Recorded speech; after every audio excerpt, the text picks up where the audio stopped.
กุ้งคนสิวเองนะคะวันนี้เจอเคสน้องเป็นสิวอุดตันหัวใหญ่หนืดฝัง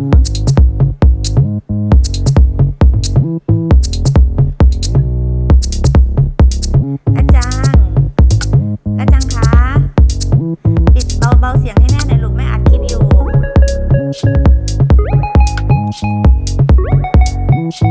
แล้วก็กดครั้งแรกการกดสิวพี่กุ้งขออนุญาตอาจจะไม่ดีเช็คดูว่าเราไหวแค่ไหน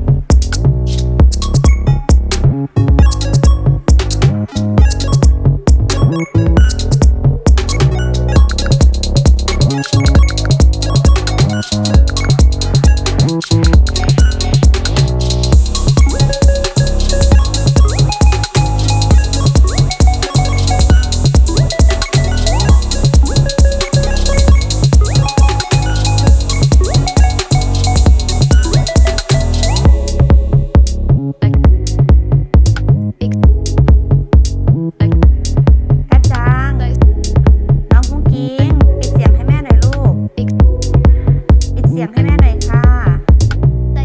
เบาๆลูก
แล้วก็ผิวแข็งแรง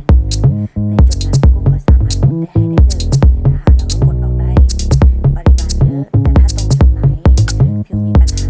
ผิวอักเสบการกดของเราก็อาจจะกดได้ไม่เท่าที่ควรในผิวทุกที่นะคะฉะนั้นที่กุ้งชอบสั่งแนะนำว่าให้คนรักสบายนะคะกับอะไรมือสิว